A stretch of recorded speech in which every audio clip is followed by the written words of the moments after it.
Ladies and gentlemen, there's an ancient truth about love, whispered by sages and felt deeply by anyone who's dared to open their heart. Love demands all of you. To settle for anything less is not love at all, it's a counterfeit, a mirage. Do not love half-lovers. To love partially is to starve the soul. Half-love tempts us with its convenience, with the illusion of safety, but it never quenches our thirst for connection. It's like sipping from a cup that's always half empty, leaving us wanting, yearning, questioning. Why? Because love, by its nature, is a complete and unyielding force. True love requires courage, the courage to see someone entirely, to hold their beauty and their flaws, their light and their shadows with equal reverence. To love fully is not to cherry-pick the aspects of a person that suit our desires. It is to embrace them as they are, messy, magnificent, and human. But beware the half-lover. They may hold your hand, but not your heart. They may speak of love, but their actions betray a deeper hesitation. They cannot give you wholeness because they themselves are fractured. To tether your soul to such a connection is to accept a slow unraveling of your own completeness. Loving half-heartedly or accepting it from others is not a reflection of them. It's a mirror to yourself. What within you permits this compromise? What within you seeks less than what you deserve? Because love, real love, is an extension of how you view yourself. To give or accept love in halves is to declare that you are only partially worthy. But you are not partial. You are whole, radiant, infinite in your capacity to give and receive love. So let go of half-lovers not in anger, but in wisdom. Release them so they too may find the courage to seek their own completeness. Love yourself fully, and in doing so, you will call forth those who will meet you with the same wholeness. Do not love half-lovers, because love itself is never half of anything. It is whole. It is entire. And so are you. Thank you.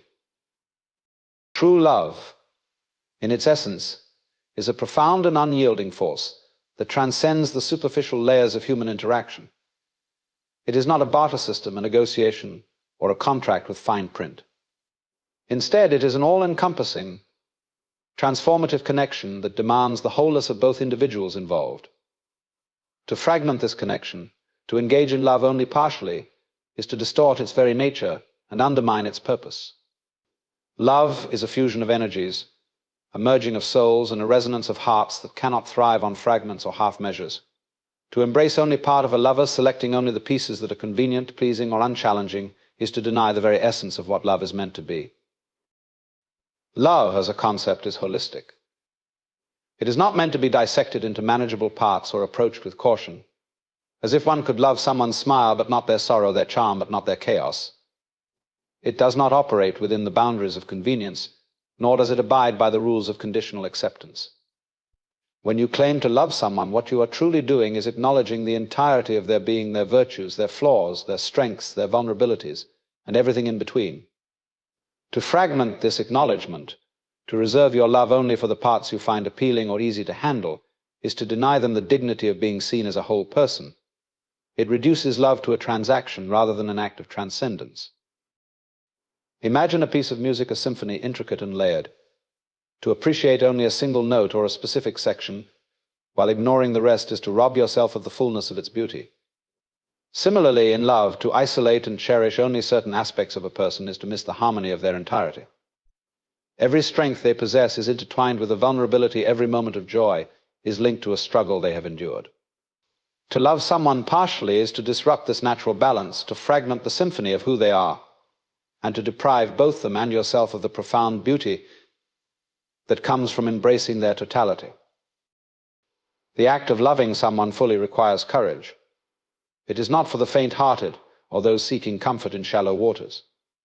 It asks us to venture into the depths, to see the other person not just as they present themselves to the world, but as they truly are in their raw, unfiltered humanity. This means accepting their fears, their insecurities, and the parts of them they may not even love themselves. It is not always easy. It challenges us, stretches us, and forces us to confront our own vulnerabilities. But it is only in this space of mutual honesty and acceptance that true connection can flourish. When we attempt to love someone only in fragments, we inadvertently create distance rather than closeness. We erect walls where there should be bridges. We send the unspoken message that certain parts of them are unworthy of our love, that they must hide or suppress these aspects to remain acceptable to us. This dynamic is not only harmful to the person being loved, but also to the one doing the loving. It creates a superficial bond, one that is easily shaken by the inevitable challenges and imperfections of life. True love, on the other hand, is resilient precisely because it is whole. It does not waver in the face of difficulty or retreat in the presence of imperfection. Instead, it deepens and strengthens as it navigates the complexities of human existence. When you love someone fully, you create a sanctuary where they can be their truest self, unburdened by the fear of judgment or rejection.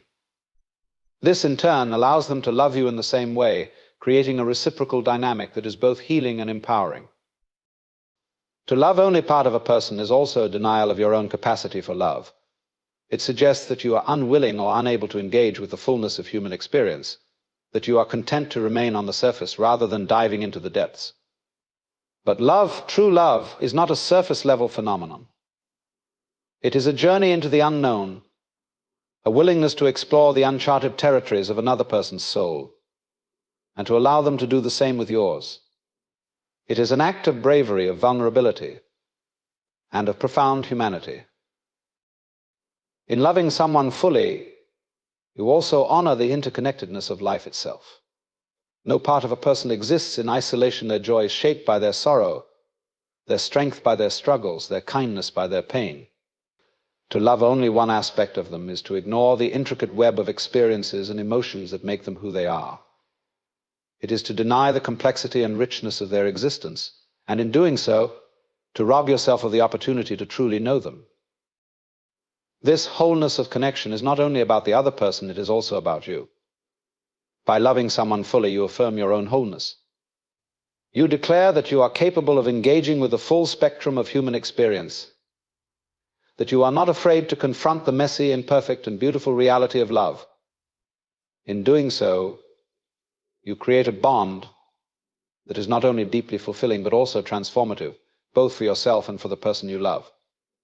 Half measures in love are akin to walking a tightrope without fully committing to either side, leaving one suspended in an uncomfortable limbo. Love, by its very nature, is designed to be an all-encompassing, transformative force that nourishes and fulfills. Yet when it is given or received in halves, it becomes something else entirely, a fractured experience that leaves both parties unfulfilled. To love someone partially is not merely an insufficient act, but a disservice to the expansive capacity of the human heart and soul. Half love, instead of building, erodes. It is a slow but certain decay, a process that chips away at the integrity of both the giver and the receiver, creating an existence marked by dissatisfaction and longing. To truly understand the peril of half measures, one must consider the profound impact they have on the emotional and psychological landscape of a relationship. Half love teeters on the edge of sincerity, offering just enough affection to keep the connection alive, but never enough to make it thrive. It is the smile without the warmth, the gesture without the intent, the words without the depth. It tantalizes with the promise of something greater, yet consistently falls short, leaving an ache that is far more painful than outright rejection. In this sense, half love is not an act of kindness, but one of cruelty, as it perpetuates a cycle of hope and disappointment. In relationships defined by half measures, there is often a pervasive sense of imbalance. One partner may find themselves giving far more than they receive, pouring their energy, time, and emotions into a connection, but cannot reciprocate in kind. The asymmetry of effort creates a dynamic that is inherently unsustainable, as the one giving more begins to feel drained, unvalued, and ultimately resentful. Meanwhile, the one offering only half of themselves is often unaware of the damage they inflict, as they have not fully engaged with the vulnerability and responsibility that true love entails. This imbalance is not merely an inconvenience, but a fundamental flaw that undermines the very foundation of the relationship. Half love also has a profound impact on the individual who accepts it. To settle for half measures is, in many ways, a reflection of one's own beliefs about worthiness. It is an unconscious agreement to live with less than what one truly deserves, a quiet resignation to the idea that full, unconditional love is unattainable. This acceptance often stems from deep-seated insecurities or fears, which make the individual more willing to compromise their needs and desires for the sake of maintaining a semblance of connection. Over time, this pattern becomes a self-fulfilling prophecy, as the act of accepting less reinforces the belief that they are only worthy of less. The damage of half measures extends beyond the confines of the relationship itself. It seeps into other areas of life, coloring one's perceptions of self-worth, capacity for joy, and ability to trust. The individual who has been subjected to or has settled for half-love may carry the scars of that experience into future relationships, approaching new connections with caution and skepticism.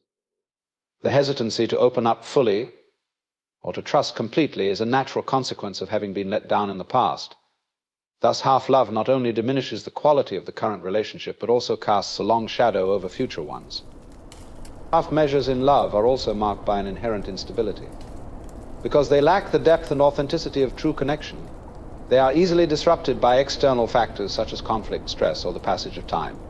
In the absence of a strong foundation, even minor challenges can become insurmountable obstacles. This fragility is a direct result of the lack of commitment and investment that defines half-love. Relationships built on such shaky ground are destined to crumble, as they cannot withstand the inevitable tests and trials that life presents.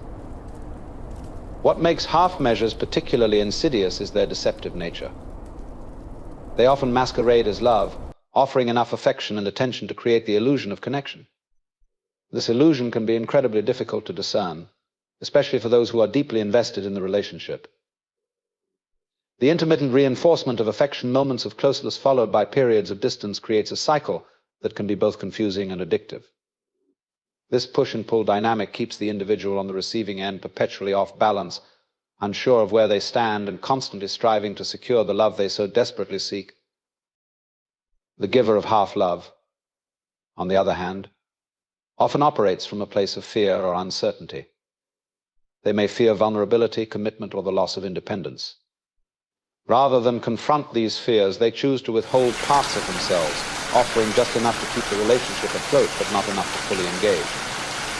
This withholding is not only a disservice to their partner, but also to themselves, as it prevents them from experiencing the profound joy and fulfillment that comes from loving and being loved fully. In the end, half measures in love create an existence that is neither here nor there. They do not provide the security and fulfillment of true connection, nor do they allow for the freedom and independence of being alone. Instead, they trap both parties in a liminal space, a purgatory of sorts, where the promise of love remains perpetually out of reach. This state of in-between, while seemingly harmless on the surface, is deeply corrosive, eroding the potential for happiness and growth. Loving fully is an act of profound vulnerability. It is not merely a transaction or a carefully curated performance, but an authentic and unguarded expression of the heart. However, the human instinct for self-preservation often clashes with this truth. To love deeply and completely is to risk exposure, to unveil parts of oneself that are tender, fragile, and even raw. It requires stepping beyond the comfort of superficial affection into the uncertain terrain of emotional intimacy. This journey can feel perilous, and the temptation to retreat into safer, more familiar patterns of half-hearted connection is strong. Yet anything less than full love is a betrayal of both the lover and the loved, a compromise that diminishes the transformative power of what love can truly be. One of the reasons loving fully feels uncomfortable is because it confronts us with the reality of our own imperfections. When we open ourselves to another person, we inevitably expose our fears, insecurities, and unresolved wounds. It is far easier to present a curated version of ourselves, polished and unblemished, than to risk showing the messy, complex truth of who we are. Similarly, loving someone else in their entirety means accepting not only their beauty and strengths, but also their flaws and struggles. This level of acceptance demands a kind of emotional generosity that many find challenging, as it compels us to confront our own judgments and biases. Moreover, the discomfort of loving fully is compounded by the fear of loss. To love completely is to invest deeply, to pour one's energy, time, and emotions into the connection. The deeper the love, the greater the potential for heartbreak if the relationship falters. This fear often manifests as a defensive instinct, a subconscious effort to shield oneself from pain by holding back. By loving only partially, we convince ourselves that we are protecting our hearts, that the inevitable pain of loss will hurt less if we have not given everything. But this illusion of protection is deceptive. The pain of a love withheld can be just as profound as the pain of a love lost, if not more so, because it carries the weight of regret. Another layer of complexity arises from societal norms and expectations. Many cultures place a premium on self-reliance and emotional control, viewing vulnerability as a weakness rather than a strength. In such environments, the notion of loving fully, of surrendering to the vulnerability that deep connection requires, can feel counterintuitive or even risky. People are often taught to guard their hearts, to approach relationships with caution, and to prioritize their own needs above all else. While self-care and boundaries are essential, this cultural emphasis on self-preservation can inadvertently foster a mindset of emotional withholding. It can make the idea of loving fully seem not only uncomfortable, but also impractical or unwise. Yet, despite these challenges, the discomfort of loving fully is precisely what makes it so powerful. The willingness to embrace vulnerability is what transforms love from a fleeting emotion into a profound experience of connection and growth. By opening ourselves fully to another person, we create a space of authenticity where both individuals can be truly seen and accepted. This mutual recognition fosters a bond that is not only deeply fulfilling, but also profoundly healing. It allows both partners to confront their fears, to grow beyond their limitations, and to discover new depths of strength and compassion within themselves. The discomfort of loving fully also serves as a mirror, reflecting back our own relationship with ourselves. If we struggle to accept the flaws and vulnerabilities of another, it is often because we have not yet come to terms with our own. Conversely, the ability to love deeply and without reservation is often rooted in a sense of inner wholeness and self-acceptance. When we are at peace with our own imperfections, we are better equipped to embrace those of others. Thus, the act of loving fully is not only an act of generosity toward another person, but also a profound expression of self-love. At its core, the discomfort of loving fully is a testament to its authenticity. Superficial affection and transactional relationships may feel comfortable because they demand little of us. They do not challenge our fears or force us to confront the deeper truths of our existence. But true love, by its very nature, is transformative. It shakes us from our complacency, challenges our assumptions, and compels us to grow. This growth is rarely easy or comfortable, but it is essential. It is through this process that we come to understand the true depth and power of love, both as an emotion and as a force for personal and relational transformation. Loving fully also challenges the illusion of control. In life, and particularly in relationships, there is an innate desire to manage outcomes, to avoid risk, and to ensure security. But love, in its truest form, is inherently unpredictable. It cannot be controlled or contained. To love fully is to surrender to this uncertainty, to embrace the unknown with courage and trust. This surrender is deeply uncomfortable for many, as it requires letting go of the illusion of control and accepting the vulnerability that comes with it. Yet it is precisely this surrender that allows love to reach its fullest potential. Ultimately, the discomfort of loving fully is a small price to pay for the profound rewards it offers. It is through this discomfort that we discover the true essence of connection, the joy of being fully known and fully accepted, the beauty of giving and receiving love without reservation, and the transformative power of authentic intimacy. By leaning into this discomfort, we not only deepen our relationships, but also expand our capacity for love, compassion, and growth. Love thrives not in the selective embrace of another's most polished aspects, but in the complete acceptance of their entirety, including the dualities that define their being. Within each person lies a spectrum of traits, emotions, and experiences that together form their unique identity. To love fully is to hold space for this complexity, to honor both the light and shadow that exist within them, and to find beauty in the contrasts that make them whole. It is in this act of acceptance that love finds its most profound expression, creating a harmony that mirrors the intricate balance of life itself. To fully love someone is to recognize that their beauty is not diminished by their flaws, nor is their strength undermined by their vulnerabilities. In fact, it is often in the interplay of these opposites that their truest essence emerges. A person's light manifested in their joy, kindness, and successes shines more brightly because of the shadows that have shaped them. Their struggles, fears, and imperfections are not barriers to love, but invitations to see them as they are, in their raw and unfiltered humanity. To embrace only the easy, comfortable parts of someone is to engage with an incomplete version of them, missing the richness and depth that comes from loving their full spectrum. There is a profound humility required in loving another person fully. It means setting aside the urge to mold them into an idealized version of themselves that fits neatly into our expectations. It requires relinquishing control and allowing them to exist as they are, rather than as we wish them to be. This kind of love does not seek to change or fix, but to witness and celebrate. It is not contingent on perfection or performance. It is rooted in the understanding that every aspect of a person, even those that seem contradictory or flawed, contributes to the wholeness of who they are. Loving someone in their entirety also demands a willingness to confront discomfort. The parts of a person that challenge us, their insecurities, their mistakes, their moments of anger or fear, can often mirror our own unresolved issues. When we reject these aspects of another, it is often because they force us to confront truths about ourselves that we would rather avoid. In this sense, the act of loving fully becomes a mirror for self-awareness. It compels us to examine our own biases, judgments, and fears, and to grow beyond them.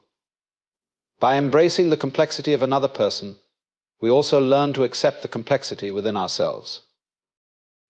There is a natural rhythm to love that mirrors the cycles of life. Moments of joy are interwoven with moments of struggle, and peace exists alongside chaos. This duality is not a flaw, but a feature of existence, a reminder that life is not meant to be static or predictable. Similarly, a person's nature is not a fixed point, but a dynamic interplay of strengths and weaknesses, aspirations and doubts. To love someone fully is to embrace this dynamism, to find beauty in the way their contradictions coexist, and to understand that their imperfections are not obstacles but opportunities for deeper connection. Rejecting parts of a person in an attempt to love only their best selves creates a dissonance.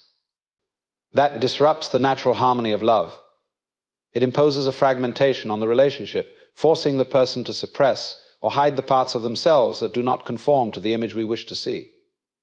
This not only stifles their authenticity, but also limits the depth of connection that can be achieved. True love, by contrast, is expansive.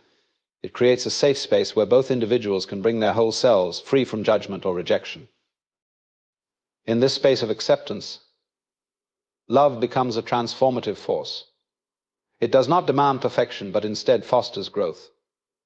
By loving someone in their entirety, we give them the freedom to evolve, to explore their own depths, and to become the best version of themselves, not because they feel pressured to do so, but because they feel supported and understood. This unconditional acceptance becomes a source of strength and resilience, both for the individual and for the relationship as a whole. The harmony of contrasts in love is not limited to the emotional realm, but extends to every aspect of the relationship. Differences in perspective, personality, and life experience, when embraced, can enrich the bond between two people. These differences challenge us to expand our horizons, to see the world through another's eyes, and to grow in empathy and understanding. They remind us that love is not about sameness, but about unity and diversity, about finding connection and commonality even in the midst of difference. To love fully is to recognize that every person is a tapestry woven from threads of light and shadow, strength and vulnerability, joy and sorrow. It is to understand that these threads are not separate, but interconnected, creating a picture that is far more beautiful and meaningful than the sum of its parts. In embracing this complexity, we honor the full humanity of the person we love, and we allow ourselves to experience the profound depth and richness that true love offers. Settling for partial love is not just a compromise in the present moment. It is a quiet yet powerful act of self-betrayal that echoes through every facet of one's being. The human heart is not designed to operate on fragments. It seeks connection that is whole, pure, and unreserved, a union where both partners are fully seen, valued, and cherished. Accepting anything less is an agreement, whether conscious or not, to live in a state of perpetual longing. It is a concession that says, this is enough even when deep down we know it is not. The price of this compromise is steep, for it diminishes not only the quality of the relationship, but also the richness of life itself. The effects of settling extend beyond the emotional realm, affecting our mental and physical well-being as well. A love that is partial, conditional, or inconsistent creates a sense of instability and uncertainty. This emotional turbulence can manifest as stress, anxiety, or even physical symptoms, as the body reacts to the strain of unmet needs and unexpressed frustrations. The heart, in its deepest wisdom, knows what it requires to thrive.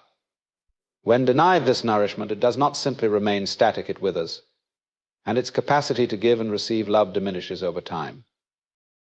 Settling for half love also limits our ability to experience joy and fulfillment. True love is expansive. It opens doors to new possibilities, deepens our understanding of ourselves and others, and brings a sense of purpose and meaning to life. When we settle, we close ourselves off from these experiences. The connection may feel safe or convenient, but it lacks the vibrancy and depth that make love truly transformative. In choosing the familiar over the fulfilling, we trade the possibility of profound joy for a muted version of happiness, one that never quite reaches the heights we are capable of achieving. This compromise is not just a disservice to ourselves, but also to the other person involved. When we accept partial love, we enable the other person to remain in a state of emotional withholding. We allow them to offer less than they are capable of, to stay within the confines of their own fears and limitations. In doing so, we deny them the opportunity to grow, to confront their own vulnerabilities, and to experience the fullness of connection. True love challenges both partners to rise to their highest potential, to become more than they were alone. By settling for less, we deprive ourselves and our partner of this transformative opportunity. The act of settling often stems from fear of being alone, fear of rejection, or fear of the unknown. These fears, while understandable, are not insurmountable. They are products of the mind, rooted in past experiences or societal conditioning, and they do not reflect the reality of what is possible. To confront these fears requires courage, but the rewards are immense. By refusing to settle, we affirm our worth and our capacity to create a love that is truly fulfilling. We open ourselves to the possibility of a connection that is not only deep and authentic, but also reciprocal and nurturing. Settling also reflects a reluctance to embrace the discomfort of growth. Full love, by its very nature, demands vulnerability, effort, and sometimes even pain. It asks us to confront our own insecurities, to communicate honestly, and to remain present even when things are difficult. Partial love, on the other hand, often feels easier. It allows us to avoid these challenges, to stay within the boundaries of what feels safe and familiar. But this ease comes at a cost, for it denies us the richness and depth that come from fully engaging with another person. Growth, while uncomfortable, is the gateway to deeper connection and greater fulfillment. It is also worth noting that settling for less does not alleviate the fear of loss, it only shifts its form.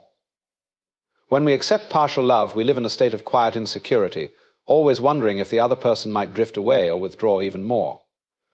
This underlying tension is a constant reminder of the precariousness of the connection, and it prevents us from fully relaxing into the relationship. True love, by contrast, provides a sense of stability and trust that allows both partners to feel secure. It does not eliminate the possibility of loss, but creates a foundation strong enough to withstand the challenges that may arise. The decision to settle or not is ultimately a reflection of our relationship with ourselves. It is about more than just the dynamics of a specific relationship. It is about how we see ourselves and what we believe we deserve. To refuse to settle is to affirm that we are worthy of a love that is full, authentic, and unconditional. It is to declare that our hearts are not meant to survive on scraps, but to thrive on abundance. By choosing not to settle, we honor not only our own worth, but also the transformative power of love itself. The notion of walking away from half-hearted love is an act of courage, a declaration of self-respect, and a recognition of the sanctity of one's emotional well-being. It is never an easy choice, for the bonds of connection, no matter how incomplete, can feel deeply entangling. Yet staying in a love that is partial, inconsistent, or unreciprocated is to accept a life of diminished vitality. It is to linger in a space where the heart yearns for more, but is repeatedly met with less. Walking away, therefore, is not an abandonment of love itself, but a commitment to the fullness that love is meant to embody. To walk away from half-love is to honor the profound truth that love, in its purest form, is a mutual exchange. It is not something that one person pours endlessly into another without receiving anything substantial in return. When love becomes one-sided, it begins to erode the spirit, leaving the giver feeling unseen, unvalued, and depleted. The decision to leave such a dynamic is not born out of resentment or anger, but out of a deep understanding that love cannot flourish in imbalance. It is a recognition that true love cannot exist in a vacuum. It requires two people equally invested in its growth and sustenance. Leaving a half love also means embracing the discomfort of uncertainty. There is a security, however false,